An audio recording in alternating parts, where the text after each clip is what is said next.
बिस्मिल्लाहिर्रहमानिर्रहीम। अस्सलाम वालेकुम नाज़रीन, आप देख रहे हैं प्रोग्राम एक्सपर्ट्स। मैं हूं दुआ जमील। आज के पैनल का हिस्सा होंगे अयाज खान साहब, आमिर इलियास राना साहब, फैसल हुसैन साहब, ब्रिगेडियर रिटायर हारिस नवाज साहब और मोहम्मद इलियास साहब। नाज़रीन, अपोजिशन जमातों का इत्तेहाद PDM गवर्नमेंट के खिलाफ एक बार फिर एक्टिव नज़र आ रहा है। गुज़श्ता साल सितंबर में गवर्नमेंट के खात्मे के लिए अपोजिशन की 11 जमातों पर मुश्तमिल ये इत्तेहाद सामने आया। पिछले साल भी इन्हीं दिनों में PDM एक्शन में नज़र आई थी। गवर्नमेंट को टफ टाइम देने, घर भेजने, इस्तीफ़ों की बात भी की गई। इस्लामाबाद की तरफ लॉन्ग मार्च करने के बड़े बड़े दावे और बयानात भी दिए गए। मुख्तलिफ शहरों में एहतजाज और मुजाहरे भी किए गए, लेकिन गवर्नमेंट तो अपनी जगह कायम रही। अलबत्ता PDM की 2 जमातें इत्तेहाद छोड़कर अपने घर चली गई। अब एक बार फिर 9 जमातों पर मुश्तमिल PDM इत्तेहाद गवर्नमेंट के खात्मे और लॉन्ग मार्च के लिए मुतहरिक हो चुका है। और इसी सिलसिले में गुज़श्ता रोज़ भी PDM की स्टीयरिंग कमेटी का इजलास हुआ था। गवर्नमेंट मुखालिफ तहरीक और लॉन्ग मार्च से मुतल्लिक सिफारिशात मुरतब की गई थी। आज मौलाना फजलुर रहमान साहब की सदारत में PDM के सरबराही इजलास में इन सिफारिशात पर गौर किया गया, लेकिन आज भी कोई ठोस और फैसला कौन हिकमत अमली सामने नहीं आ सकी है। और एक बार फिर मौसम की सख्ती आड़े आ रही है और मार्च में लॉन्ग मार्च करने की सिफारिश की जा रही है। इसी मुनासबत से एक्सपर्ट्स के लिए पहला और बड़ा सवाल है। ब्रिगेडियर साहब, मैं आपसे आगाज़ कर रही हूँ। चूँकि जब भी हम PDM की बात करते हैं तो आपका स्टांस यही होता है कि ये सब मफादात का टोला है। उस तरह से आपको एक्टिव कभी भी PDM नज़र नहीं आई है, लेकिन इस दफ़ा आप किस तरह से देख रहे हैं? PDM आपके ख्याल में गवर्नमेंट के ख़िलाफ़ कोई ठोस फैसला कौन हिकमत अमली ला सकेगी? बात यह है कि it's a marriage of convenience. इनकी जो 9 जमातें हैं, मेन पार्टीज में PMLN और उसके बाद जो है मौलाना फजलुर रहमान है। और अभी क्योंकि थोड़ी सी रेट ऑफ गवर्नमेंट वीक हुई, जिसमें खासतौर पर TLP की वजह से और फिर उसके बाद TTP से मुज़ाकरात की बात करते हैं, जिसकी वजह से दे गॉट एनकरेज्ड। लेकिन साथ ही साथ जब इनको पार्लियामेंट में बिल पास हुए उसमें नाकामी हुई है, उसकी वजह से ये खुद परेशान भी हैं। आज की मीटिंग में जो उसमें दे कुड नॉट डिसाइड। और बात ये करना कि जी हमने तहरीक चलानी है, मार्च में चलानी है, व्हाट इज़ द पर्पस? उसके 1 साल के बाद जनरल इलेक्शन आ रहे हैं। आप 1 साल के लिए क्या करना चाहते हैं? क्या आपके पास कोई ऐसा नैरेटिव है जो आप ये कहेंगे अवाम बाय करें, अवाम आपके साथ अब वो नहीं कर रहे हैं? इशू ये है कि 1 साल के बाद क्या आप PTA को सियासी शहीद बनाना चाहते हैं, या आप यूनाइटेड हो के कोई एक लाएअमल बनाएं, अच्छा मैनिफेस्टो लाएं, अवाम को कन्विंस करें कि जी ये हमारे पास सॉल्यूशंस हैं, ये PTA ने ये जो कमजोरियां दिखाई हैं, मुल्क का महंगाई बढ़ा दी है और प्रॉब्लम क्रिएट की हैं, we have this option and this, ये हमने आपके लिए एक मैनिफेस्टो बनाया जो अवाम दोस्त है, हम उसमें ये करना चाहते हैं, तो फिर तो अवाम अट्रैक्ट भी होंगे। मार्च में आप जाएंगे, आपको करते 2-3 महीने लग जाएंगे, जून हो जाएगा, उसके बाद कितना टाइम रह जाएगा? अब ये क्या इस वक्त मुल्क से अगर हमदर्दी हो तो हम लेट PTA खुद अपने पर नाकाम हो, नज़र आ रही है नाकाम हो रही, होने दें। उसके बाद आप अपने जो करना चाहते हैं, आप अपने इलेक्शन में come and do convince people and get the mandate and then come with strength, चाहे वो उसमें PMLN हो या पीपल्स पार्टी हो। और सेकंड, इसके अंदर स्पॉयलर्स अभी भी हैं इनके PDM के अंदर। इवन ये कुछ नहीं कर सकते जब अभी भी इनमें कुछ लोग टूट जाएंगे। इसलिए मेरे ख्याल में Maulana Fazlur Rahman is only power hungry, he is hungry lion. अभी उनको प्रॉब्लम ये है कि जी मेरे पास पावर नहीं है, वो इसको एक्सेप्ट नहीं कर रहे हैं मेंटली। अगर ये एक्सेप्ट कर लें और अगले इलेक्शन में जाएं तो मेरे ख्याल में क्यों नहीं अवाम इनको वोट देंगे इस वक्त वाकई। लेकिन ये PDM भी खुद कमजोर है, जो PTA को फायदा है। कमजोर अपोजिशन, कमजोर PTM giving more strength to PTI, और वो बड़े मदद से हुकूमत कर रहे हैं।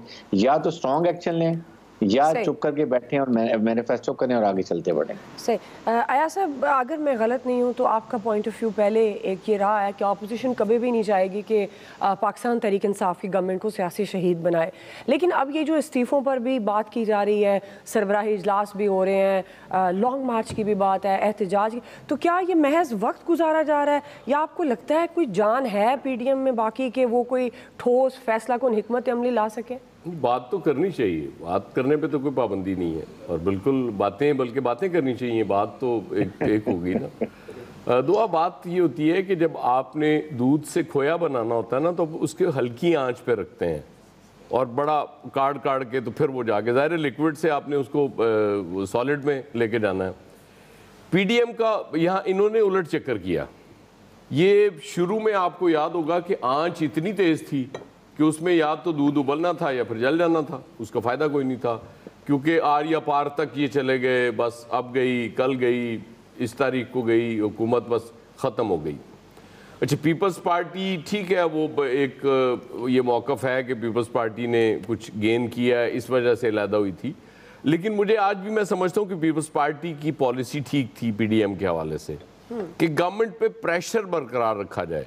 गवर्नमेंट को, ये वैसे तो वो अल्लाह का बड़ा करम है इस गवर्नमेंट पे कि वो काम चूँकि करना ही नहीं आता इसलिए करते नहीं हैं ये लोग, लेकिन वो प्रेशर टैक्टिक्स थे कि मुसलसल प्रेशर रखा जाए ताकि ये हमारी तरफ इनकी तवज्जो रहे सारी, और बिल्कुल अगर आखिर में जाके ये कुछ सोच रहे हैं हमने काम करके चीज़ें ठीक करनी है तो वो भी गवर्नमेंट ना कर सके।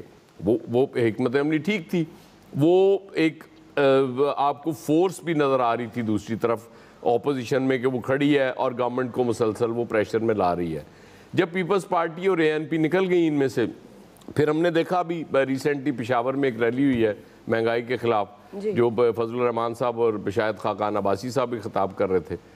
इससे ज़्यादा मायूस कुन तो जब से पीडीएम बनी है मैंने नहीं देखी। फिर शो कॉज नोटिस जारी करना जो शरीक नहीं हुए, इसका मतलब है कि मसाइल कम होने की बजाय, गवर्नमेंट के मसाइल बढ़ने की बजाय पीडीएम के अपने मसाइल बढ़ते जा रहे हैं। तो ये अब बिल्कुल अगर मार्च अप्रैल तक ये लेके जाते हैं जी को लॉन्ग मार्च करना है, इस्तीफे देने हैं, वो तो टाइम अब शुरू होने वाला है इलेक्शन का, वो तो फिर इलेक्शन का जब काउंटडाउन शुरू हो जाता है तो फिर इलेक्शन की तैयारी की जाती है, फिर इन चीज़ों के लिए वक्त नहीं होता पार्टियों के पास। तो मेरा ख्याल है कि पीडीएम ने जो वो तीर चलाना था वो चला चुकी, सही। अब कोई हिकमत अमली, कोई ठोस शोस कुछ नहीं है, ये नाकामी है इससे ज़्यादा, क्योंकि गवर्नमेंट ने अगर टाइम पूरा करना है तो फिर 5 साल है।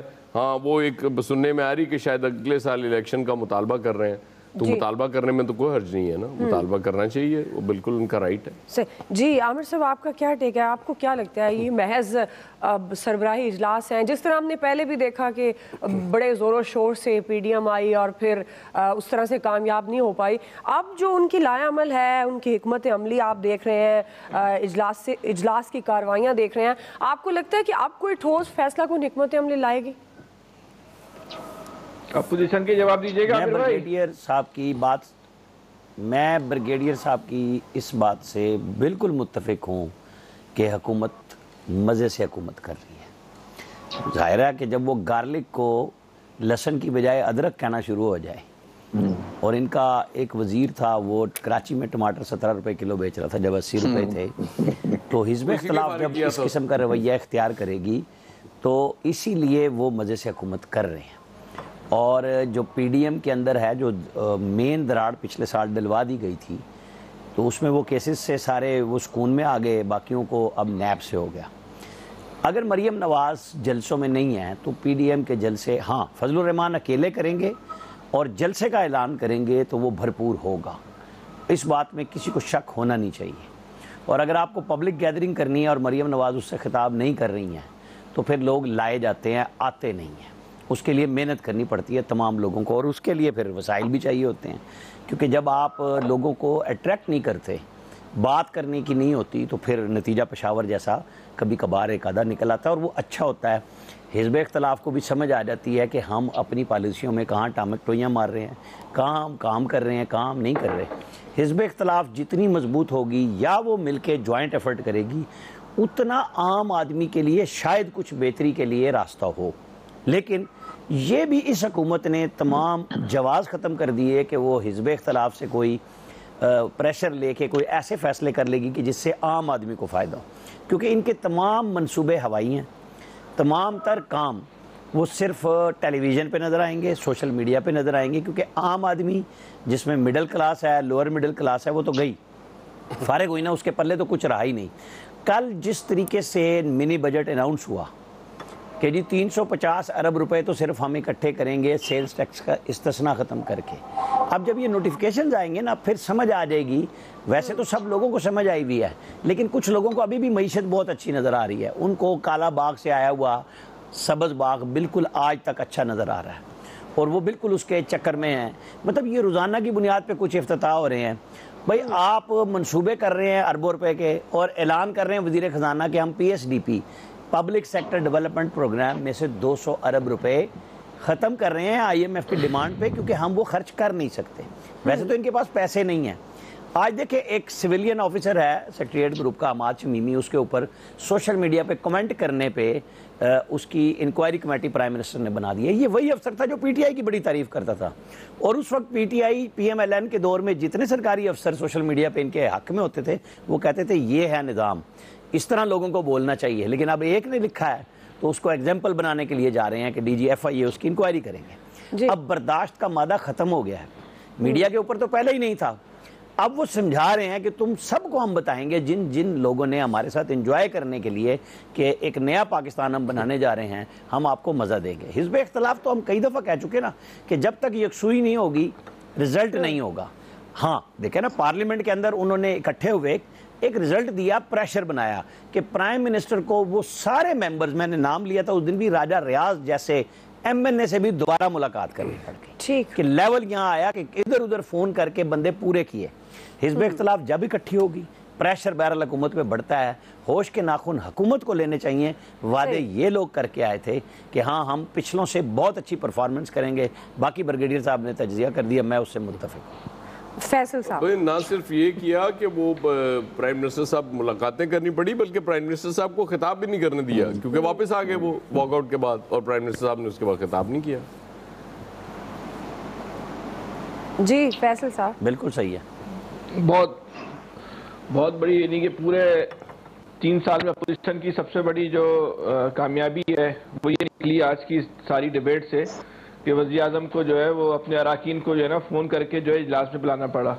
भाई वो अपोजिशन के लिए नहीं बुलाया था, उनको अपना बिल मंजूर कराना था। उसकी तादाद उनके पास वैसे ही कम है, वो तादाद को पूरा करने के लिए बुलाया था। उसका अपोजिशन की कोई मेहनत से, जद्दोजहद से, खौफ से कोई ताल्लुक नहीं है।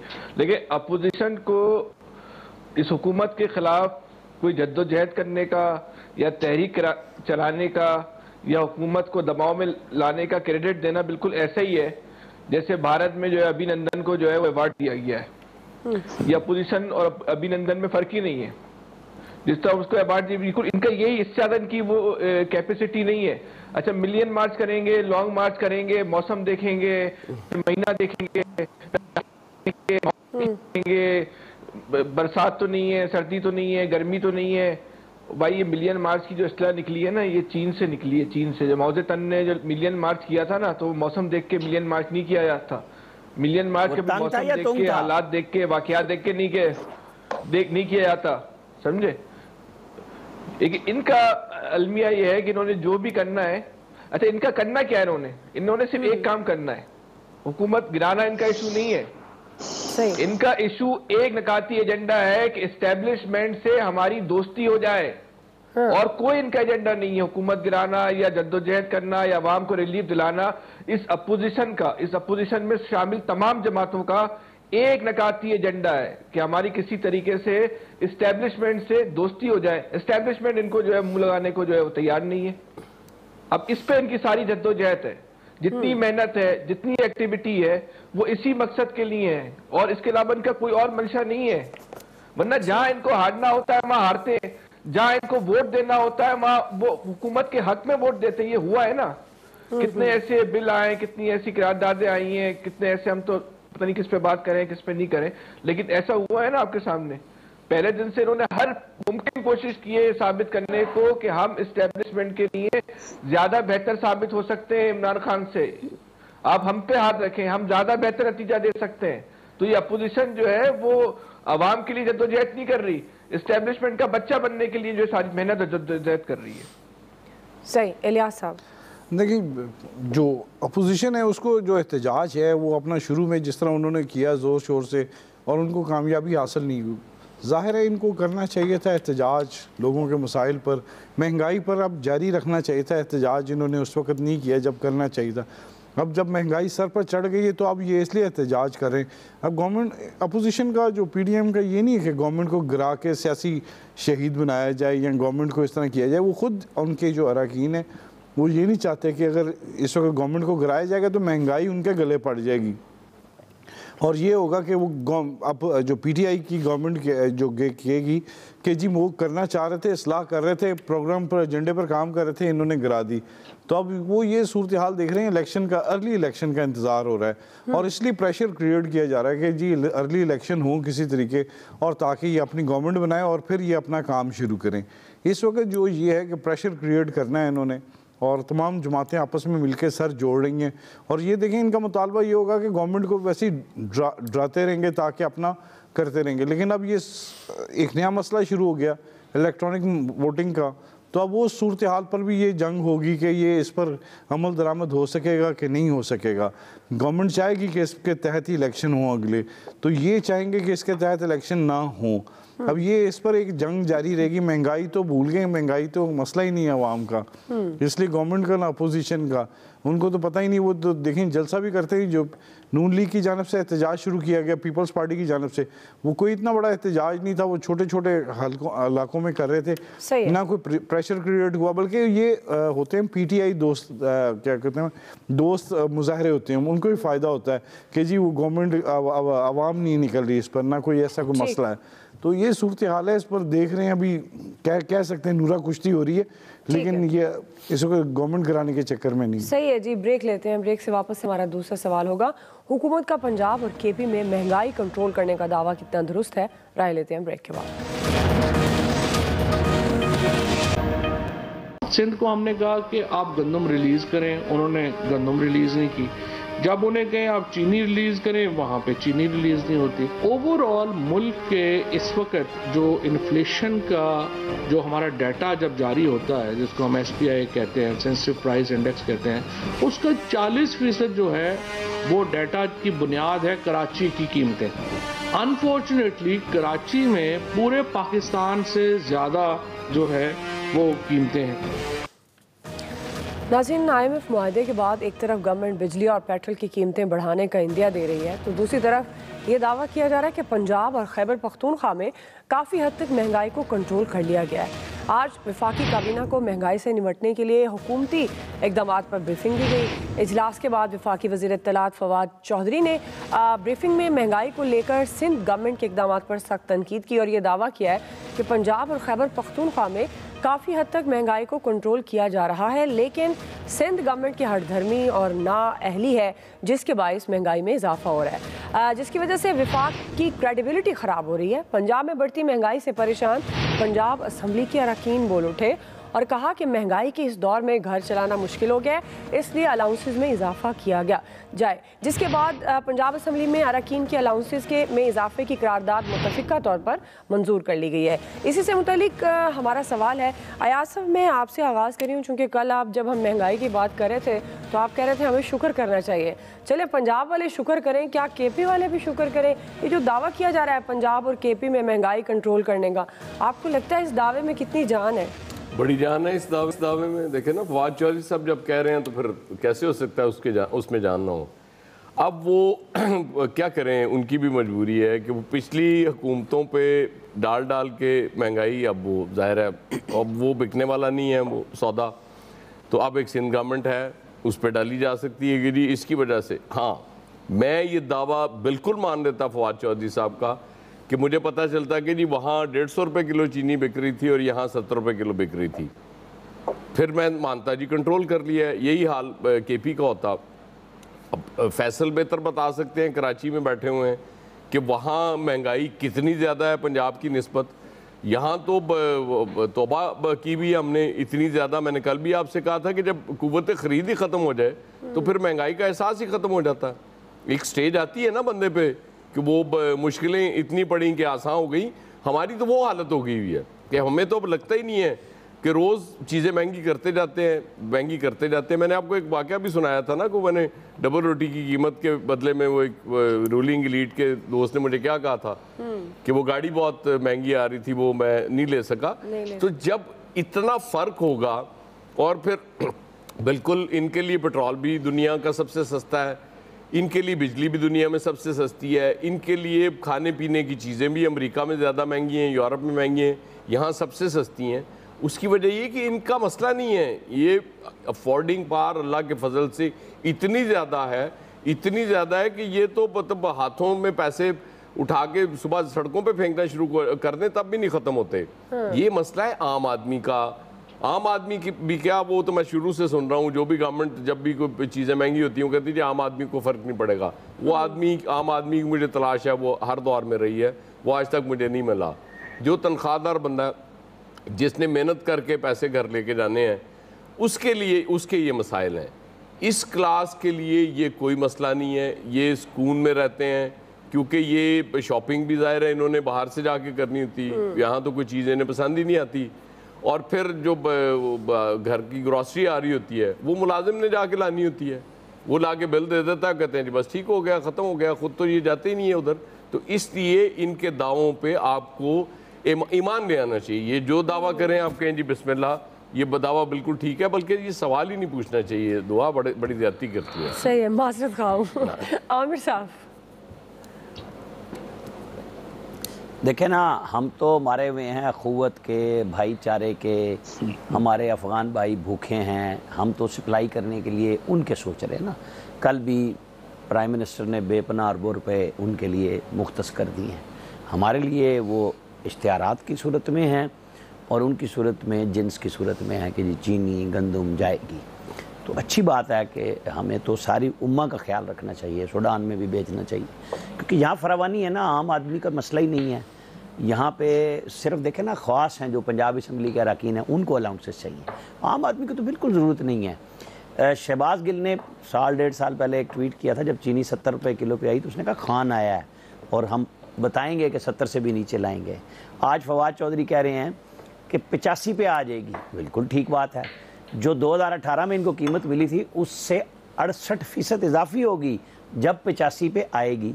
लेकिन ये बता देंगे जो 150 रुपये से लेके और 85 रुपये तक जब वो आएगी, ये जो यार दोस्तों ने, कमाऊ पूतों ने पैसे बनाए हैं वो कौन लोग थे? वो आम आदमी था? ये नहीं बताते। प्राइस इंडेक्स जब मर्जी आगे पीछे जारी कर दें, मतलब वो कौन लोग थे जो इतने पैसे बना के, और ये फिर मतलब कमाल होशियारी है कि जी देखें हमने इतनी कीमत कम करा दी। जब 75 रुपये से चीनी को 70 रुपये से 150 पे ले गए और उससे कम कर दिया, तो तब भी क्रेडिट हमसे मांगते हैं कि आप हमारा क्रेडिट नहीं मानते। भाई हम तो मान रहे हैं, आप ही तो अफलातून हैं जो सारी की सारी चीज़ें ठीक करते हैं। महंगाई पे आपका कंट्रोल है, चीनी पे आपका कंट्रोल है, लेकिन वो लोग जो बीच में पैसे बना रहे हैं वो तो आम आदमी है ना। अब वो माफिया तो नहीं रहा ना, माफिया तो पिछले अदवार में होता था। आज के दौर में वो आम आदमी है, क्योंकि उन बेचारों ने बहुत पैसा इन्वेस्ट किया था इस काम को कि मईशत बहुत अच्छी हो रही है, बेहतर हो रही है। वो जो शेर आया है उसकी सूरत में, जो शौकत तरीन साहब ने कल बुलाया था IMF के नाम का, क्योंकि IMF मुज़ाकरात कर रही है, स्टेट बैंक के गवर्नर वहीं से आए हैं और वो उन्हीं लोगों के बारे में बात कर रहे हैं जिन्होंने अब अगली दफ़ा इन्हें वोट डालने हैं, जिनमें से चंद दर्जन लोगों को बुला के मुजाहरा भी करवाया गया ना आज इलेक्शन कमीशन के सामने कि हमें वोट दो। तो लोग मुतालबा कर रहे हैं इन्हें को 5 साल यहाँ आके रहो भी सही, फिर पता चलेगा जब रुपये में कमाओगे और खर्च करोगे। ये डॉलरों वाले हमें रुपए वालों का मजाक उड़ाने के लिए आते हैं, चाहे वो हमारा कोई अजीज़ हो, दोस्त हो, कोई भी हो। वो कंपैरिजन बनता नहीं है, वो यहाँ की कमाई से बनता है। लेकिन हम चूँकि हमारी आदत है, हम बोलते रहते हैं और आदत है हमारी कि हम बोलते हैं, उनके ऊपर कोई फ़र्क नहीं पड़ता। ये दावा जो होता है हर कैबिनेट मीटिंग के बाद, अगर ये दावे हम गिन लें तो यहाँ तो दूध शहद की नहरें बह बह के अब अगले मुल्कों में जा रही हैं, यानी अफगानिस्तान पहुँच गई हैं। हमारे पास तो हर चीज़ इतनी वाफिर है। फैसल साहब, अच्छा, बहुत सारी वजूहात हैं, लेकिन कभी भी महंगाई को कम करने के लिए है ना, जो बुनियादी जगह है हम वहाँ पे कोशिश नहीं करते और कर भी नहीं सकते। इसकी सबसे एक, अगर आप वजूहात की लिस्ट बनाए ना, उसमें एक वजह जो है ना पार्टी फंडिंग भी है। अब सियासी जमातों की जो पार्टी फंडिंग करने वालों की लिस्ट उठा लें, किसी भी सियासी जमात की पार्टी फंडिंग करने वालों की लिस्ट उठाएं, उनमें इन माफिया के लोग ही शामिल मिलेंगे आपको। अच्छा, फिर इस हुकूमत में जो सबसे बड़ा एक अलमिया हुआ कि लोगों की जो है ना, एक तो कारोबार बहुत मुतासिर हुआ, खुसूसन जो हुकूमत के इब्तदाई 2 साल थे वो मुकम्मल तौर पे कारोबारी हवाले से जो है बहुत ख़राब रहे। लोगों की जो है ना आमदनी नहीं बढ़ी, और जो माफियात थी वो माफियात, चाहे वो दूध फरोश माफिया थी, गोश्त फरोश माफिया थी, सब्जी फरोश थी या चीनी वाले थे, आटा वाले थे, सब बहुत ज्यादा ताकतवर हो गए, चाहे वो निचली सतह के लोग थे या ऊपर की सतह के लोग। हर माफिया जो है वो हिस्सा बकदर है जुस्सा जो है वो ताकतवर हो गई, क्योंकि किसी सतह पे कोई कार्रवाई जो है हुई नहीं रही थी, ना वफाक की सतह पे, ना सूबे की सतह पे, ना बल्दियाती सतह पे। अच्छा, एक महंगाई तो वो है जो डे टू डे बुनियादों पर आ रही है, यानी कि हुकूमत की पॉलिसियों से आ रही है, जैसे पेट्रोल बढ़ रहा है, बिजली बढ़ रही है, ये जो सब्जी बढ़ रही है, गोश्त महंगा हो रहा है, दूध महंगा हो रहा है, और बिला वजह में महंगा हुए चला जा रहा है, तो कोई पूछने वाला नहीं है ना। हर शख्स जो है ना हस्बे तौफीक इस मुल्क में जो है ना वो चोर हो चुका है। ठेले वाला जो है ना, ठेले वाला वो भी आपको लूट रहा है, और जो शुगर की फैक्ट्री वाला है वो भी आपको लूट रहा है। और अगर आप मसाइल के हक में कोई बात करें, उसकी जुज की बात करें, तो हमारे साथी जो दोस्त हैं वो एतराज करते नहीं, इसकी बात नहीं करना बल्दियाती इदारों की, फला की। तो माफिया को सपोर्ट भी बहुत सारी जगहों से मिल जाती है। सही, वो जो बुनियादी हल है उसकी बात में रुकावट डालने वाले जो लोग हैं वो भी हर जगह बैठे हुए, वो आपको बात नहीं करने देंगे, आप पे तंज करेंगे, छिचोरापन करेंगे, बिला वजह का छिचोरापन, ना इसका सर ना कोई पैर, बस तफरी करनी है। हाँ। ये बहुत सारी वजूहात है। ब्रिगेडियर साहब, दुआ देखें, ये तो कोई डाउट नहीं है कि ये हुकूमत जो है इनकी गवर्नेंस बहुत पुअर रही है, और सबसे बड़ी इमरान खान की जो कमजोरी है कि he could not select a right team for the right job. और इम्पोर्टेड जितने भी आपके आएंगे IMF वर्ल्ड बैंक से, वो उनकी पॉलिसी को टो करेंगे, बिकॉज उन्होंने आइंदा फिर जाके बाहरी नौकरियां करनी है। नंबर 2 बात यह है कि हमें ये रियलाइज़ करना चाहिए कि हम एक इस्लामिक मुल्क हैं, हम एक न्यूक्लियर मुल्क हैं। अगर हम इकनॉमिक तरक्की कर लेंगे तो अपने फैसले अपनी मुल्की मफादात में करेंगे। ये हैं मसाइल हमारे, इसलिए आपके ऊपर ऐसे आपके कुछ ब्यूरोक्रेट्स और कुछ बाहर के इम्पोर्टेड लोग इम्पोज किए जाते हैं कि उनकी पॉलिसी को लेके चलें और शो ये करें कि वो पाकिस्तान के लिए बहुत मुफीद हैं, बहुत करामत हैं, बहुत अच्छा काम कर रहे हैं क्योंकि ये बाहर के हैं। हालांकि हमारे मुल्क में बहुत अच्छे इकोनॉमिस्ट हैं, मुझे आज तक समझ नहीं आती कि हम उनकी सर्विसेज क्यों नहीं लेते हैं। आपके इतने एडवाइजर्स रहे हैं पहले जो सजेशन भी देते हैं, सोल्यूशन भी देते हैं, लेकिन उनका कोई जिक्र नहीं किया जाता क्योंकि वो उनके मर्जी के फैसले नहीं करेंगे। सेकंड, ये जो अब आपके सामने जो हालात हैं, क्या पंजाब गवर्नमेंट का बनता है कि अपने लोगों के MPA वगैरह के अलाउंसेस बढ़ाएं? आप आवाम की वजह सैलरी जो सैलरी लो क्लास हैं उनका देखें हालात कि उनकी परचेजिंग पावर ख़त्म हो गई है। फिर वही बात है कि जो अपने मुल्क की चीज़ें कम से कम उनको तो कंट्रोल कर लें। मैं बार बार कहता हूँ कि आपका एग्रीकल्चर मुल्क है, आपकी ज़राअत आपका मेन इंजन है इकनॉमिक, उसको ठीक कर लें तो उससे बहुत मसाइल हल हो जाएंगे, लेकिन हम वो भी नहीं करते हैं। इसलिए लॉन्ग टर्म पॉलिसी की ज़रूरत है और ये हमें चक्कर नहीं आना चाहिए कि लाहौर पंजाब में सस्ती है, सिंध में महंगी है। मेक एन ओवरऑल पॉलिसी, और वो उसमें आपने कितनी दफ़े चारों चीफ मिनिस्टर को बुला के उनसे बैठ के 1-to-1 डिस्कशन की है।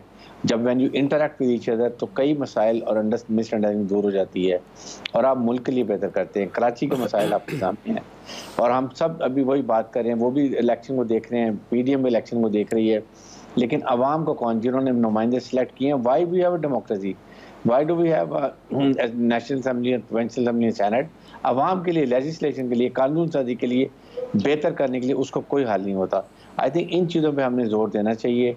अभी सर से पानी गुजरता जा रहा है। I think this still time कि गवर्नमेंट को इसको सीरियसली लें और बैठ के अच्छा मजबूत परमानेंट लाएअमल बनाएं। इलियास साहब, देखिए ब्रिगेडियर साहब से छोटी सी बात करनी थी, छोटी सी। इलियास साहब अगर इजाज़त दे दें, वो ये जो कह रहे हैं ना कि ये जो सेलेक्ट करते हैं वो अवाम होते हैं जी नहीं, वो डोनर्स होते हैं। देखिए महंगाई ये वो होते हैं जिनसे अपोजिशन दोस्ती करना चाह रही है। अभी इस दफा EVM आ जाएंगे ना, तब कोई धांधली तो नहीं करेगा। लेट्स ये मिर्च लगी है सही जगह। फरहान साहब, डोनर्स को इनकार करना बड़ा मुश्किल होता है। This is the only issue. मैंने कहा वो फैसल को ना मिर्च सही लगी है, अभी तक बल्दियात नहीं निकला बाहर। जी देखिए साहब, मैं कह रहा हूं कि ये महंगाई से अपोजिशन दोस्ती करना चाह रही है। ऐसा महंगाई इस कदर बढ़ गई है कि लोगों की परचेजिंग पावर कम हुई है, और ऊपर से जो चीज़ें हैं वो दस्तयाब कम हुई हैं, तो इस वजह से वो सही कह रहे हैं कि महंगाई पर कंट्रोल हो गया। लोगों की क़ुव्वत खरीद ही नहीं रही, लोग जहाँ 2 रोटियाँ खाते थे वहाँ 1 रोटी भी खाते हैं। इस तरह जो सूरत हाल है, बिजली देखें कितनी कीमत बढ़ गई, बच्चों की फ़ीस बढ़ गई, खाने पीने की जो चीज़ें हैं उनकी कीमतों में 100% तक इजाफा हो गया। तो कहाँ गवर्नमेंट सब्सिडी दे रही है, कहाँ किस तरह मिल रही है। यूटिलिटी स्टोर चले जाएं, वहाँ आटा नहीं मिलता, चीनी नहीं मिलती, जो बुनियादी चीज़ें जो कह लेते, साबुन तक की कीमत बढ़ गई है। तो इसलिए लोगों की जो कुव्वत आप क्यों जाते हैं? आप अयाज साहब से पूछ रहे हैं ना, उसी बेकरी पे जाएं जहाँ हर चीज़ मिलती है। बिल्कुल, वहाँ तो आप सर आप भी जाएंगे तो रोटी नहीं लेके आएंगे, वापस आ जाएंगे वैसे कीमत से गाड़ी भी मिलती है, तो वो इस तरह के अब तो डॉलर्स हो आपके पास तो इस तरह तो अभी भी है जो सूरत हाल है। आप देख लेंगे बेकरियों के बाहर लाइनें लगी होती हैं, लोग फिर भी चीज़ें खा रहे होते हैं, लेकिन वो बहुत कम है। जो 70-80% लोग हैं उनकी जो हालत है वो बहुत बुरी है, उनकी कुव्वत ख़रीद बहुत बुरी तरह मुतासर हुई है। अब वो लोग देंगे इलेक्शन में जवाब, जो सूरत हाल है, क्योंकि वो जितना तंग है बिजली के बिलों की वजह से। गुज़िश्ता 3 महीनों से जो बिजली के बिल आ गए ना लोगों को, उससे इतना तंग है, लोग उधार लेके बिल लोगों ने उतारे हैं कि सर्दियों में बिजली के बिल कम होंगे। अब 200 यूनिट वाले कौन इस्तेमाल करता है इस दौर में? 200 यूनिट तो कोई इस्तेमाल नहीं करता। जैसे स्लैब चेंज होती है तो उसके बिजली का बिल डबल हो जाता है। इसी तरह अब और बढ़ रहे हैं 4 पे, और महंगाई का भी और तूफान आएगा, ये और मुश्किल होगा, टफ टाइम होगा गवर्नमेंट के लिए। ठीक, सही है। आपका रिव्यू आ गया, जाहिर है इलेक्शन आने वाले हैं, फिर अवाम फैसला करेंगे कि आगे फिर किसकी गवर्नमेंट होती है या नहीं होती है। राय आप जान चुके हैं एक्सपर्ट्स की। ब्रेक ले लेते हैं, ब्रेक से वापस आएंगे। हमारा तीसरा सवाल है रुसवाई पर अभिनंदन को एजाज़। सवाल हम ये रखेंगे कि भारतीय अवाम से धोखाधड़ी कब तक चलेगी। राय लेते हैं ब्रेक के बाद। नाज़रीन, भारत में भोंडेपन की इंतहा हो गई। 27 फरवरी 2019 को पाकिस्तान एयरफोर्स के शाहीनों ने दिन की रोशनी में भारतीय जहाज़ मार गिराया। पायलट अभिनंदन को पकड़ा, दुनिया को दिखाया, चाय पिलाकर मेहमान नवाजी की और जज्बा खैर सगाली के तहत उसे भारत के हवाले किया। ताहम मोदी सरकार ने अपनी खिफ़त मिटाने और भारतीय अवाम को चक्कर देने के लिए रुसवाई और जिल्लत का बाइस बनने वाले उसी अभिनंदन को पाकिस्तान का जहाज़ गिराने के झूठे दावे पर अपने तीसरे बड़े अस्करी अवार्ड से नवाज दिया है। इसी हवाले से हमारा सवाल है, ब्रिगेडियर साहब मैं आपसे आगाज़ कर रही हूँ। ये ज़ाहिर रुसवाई पर अभिनंदन को एजाज़ दिया गया है। इंडिया में वैसे हर काम ही अनोखा करते हैं मोदी सरकार। आपके ख्याल में ये भारतीय अवाम से कब तक धोखा करेगा मोदी सरकार? देखें, व्हाट अ जोक। मैं हैरान हूँ इस बात के कि एक पायलट जिसने अपना जहाज बगैर, और 4 मिसाइल उसके जो थे जहाज में, वो जब गिरा तो वो इंटैक्ट थे क्योंकि वो फायर नहीं हुए थे। Number 2, pilot inefficient. वो टारगेट पाकिस्तान का ढूंढा था, पाकिस्तान का खुद टारगेट बन गया और गिर गया। फिर पकड़ के उसको नहला धुला के चाय पिला के वापस कर दिया। एक आप इंडिया का कोई जहाज जो सबसे बहुत रशियन एयरक्राफ्ट है, वो उसको पाकिस्तान ने गिरा दिया। फिर इनके जब वहाँ पर डिस्कशन हो रही थी इनके जर्नलिस्ट के साथ, ये बता रहे थे इनके एंकर कि कैसे जहाज गिरा, और ये देखें पार्ट है, ये F-16 के हैं। उसने कहा कि ये MiG-21 के पार्ट्स हैं, ये ऐसे होता है। फिर अमेरिका में जो पाकिस्तान की बड़ी खिलाफ एक जर्नलिस्ट हैं, वो जब इंडिया में आई सेमिनार में, तो वहाँ जिक्र किया, उन्होंने कहा कि देयर इज़ नो डाउट कोई पाकिस्तान का जहाज़ नहीं गिरा। पूरे अमेरिका ने कंफर्म किया है, उनके डिफेंस डिपार्टमेंट ने, कि जी वो जहाज़ इंटैक्ट हैं और ये झूठ मत बोलें, तो अपने अवाम को गुमराह न करें। इंतहा ये देखेंगे, ऐसे पायलट को आप वीर चक्कर दे रहे हैं, 3rd हाईएस्ट गैलेंट्री अवार्ड, जिसने मिसाइल फायर ही नहीं किया। अब इससे देखें कि कितना बड़ा झूठा प्रोपेगेंडा, कितनी बड़ी झूठी हुकूमत और उनका मीडिया, सबको मिलाएं तो ये कहते हैं कि ये प्रोपेगेंडा करते हैं, अवाम को गुमराह करते हैं। और इससे ये पता चलता है कि इनकी फौज भी अनट्रेंड है, इनकी एयरफोर्स भी अनट्रेंड है, and they can not match Pakistan. झूठ बोल के मतलब बात की, इन्होंने आके बालाकोट में फायर किया, रात को कहीं और फायर किए, 6-7 दरख्त एक का वग रहा, भाग गए, और उसके पाकिस्तान दिन के वक्त इनके जहाज गिराए और उनको सबक सिखाया कि you have no match with battle hardened Pakistan air force and army. Aamir साहब, नहीं, वो तो कल को अगर विराट कोहली को अवार्ड दे दें कि 2021 में इसने पाकिस्तान को हराया था, तो हम कोई रोक सकते हैं उसे? वो दे देना चाहिए उन्हें। मतलब उसको घर वगैरह दे दें। मतलब इतनी, इसको कहेंगे ना, बेगैरती है, ये बेशर्मी है, ढिठाई है, लेकिन उन्होंने की है। और वो आवाम को यही चूरन बेचते हैं पाकिस्तान के खिलाफ कि जनाब देखें हमने उनका F-16 गिरा दिया। लॉकहीड कंपनी ने उस वक्त भी कह दिया था कि भाई इनके तैयारे पूरे हैं, क्योंकि ये चाहे वो एयरबस का खुदा न खासा हादसा हो, बोइंग का हो, कहीं पे भी, तो उन कंपनियों को बड़े बड़े माली नुकसानात उस त्यारे से ज़्यादा हो जाते हैं कि भाई आपकी बनावट में क्या प्रॉब्लम आया है। ये जंगी जहाज़ हैं, मजाक नहीं है, क्योंकि वो मोदी हो या उनकी फोर्सेज हों, वो सब एक जैसे हैं। देखें ना, जब हमने त्यारा गिराया तो शाम को उन्होंने जो प्रेस कॉन्फ्रेंस की, उनके जो स्पोक्स पर्सन आए हुए थे तीनों फोर्सेज के, उनके मुंह पे लानत लिखी हुई थी, झूठ बरस रहा था और वो जवाब भी नहीं दे रहे थे, सिर्फ अपनी बात करने के लिए जा रहे थे। बहरहाल अच्छा किया मोदी ने कि ये कालक अपने मुंह पे मली, रूसियाई की, तो हमें भी मौका मिला कि लोगों को बताएं और दुनिया को भी मिला कि ये किस किस्म के जो है ना ये मिरासी वहाँ पे इकट्ठे हुए हैं। फैसल साहब, देखिए, जिस कौम के पास बहादुर और प्रोफेशनल फौजी ना हो तो फिर वो बुज़दिलों को और इसी तरह के लोगों को जो है ना फिर वो अवार्ड दिया करते हैं। इन फौज के पास, जो भारतीय फौज है, उसके पास झूठ के अलावा कोई चीज ही नहीं है, तो वो क्रेडिट कहाँ से लेकर आए? तो उसको अपना क्रेडिट जो है वो झूठ पर ही बनाना है। ये उस भारतीय फौज का अलमिया है, उसका आप कसूर भी नहीं कह सकते। उस बेचारे के पास है ही नहीं सच बोलने को, तो अपनी कौम को मुंह किस तरह दिखाया? जो पाकिस्तानी फौज ने उसका असर किया है, तो भारतीय फौज अपनी कौम को मुंह दिखाने के काबिल नहीं रही, तो वो झूठ पर ही जो है वो अपनी पूरी इमारत जो है खड़ी करने की कोशिश कर रही है, बगैरती पर, झूठ पर। अयाज साहब, नहीं, मैं तो मोदी से बड़ा खुश हूँ, यकीन करें, उसे भी एक वीर चक्र मिलना चाहिए। मतलब ये इससे बड़ा कि वो चूंकि कह चुका था कि महावीर चक्र नहीं, उसने चूंकि कह चुका था कि हमने वो पाकिस्तान पे वो सर्जिकल स्ट्राइक्स की हैं, F-16 गिरा दिया, तो अब लोगों को क्या मुंह दिखाएगा आवाम की? वो बेचारे पे तरस खाया करें यार, इतनी तनकीद ना किया करें। सही है जी। इलियास साहब, देख लें, अभी वो जो मर्जी अवार्ड दें, अभी तो वर्दी अभिनंदन की हमारे पास पड़ी है, जिस कप में चाय पी थी वो भी कप हमारे पास पड़ा। देखिए हमारी चाय की क्वालिटी है, हमारी चाय की क्वालिटी के बाद ले देती है वो। चाहे गली का चक्कर दें, वीर चक्कर दें, कुछ भी इस तरह उसको करें, उनकी अपनी मर्जी, लेकिन दुनिया भर में रसवाई है। वो पहले भी उनको बता दिया था कि कुछ ऐसा वाकया नहीं हुआ था, अब फिर दुनिया भर में ठीक हो गया इलियास साहब, उनका वक्त तमाशा मेरे लगा। पास खत्म हो गया। आज के एक्सपर्ट हैं, ख्याल रखिए, अल्लाह हाफ़िज़।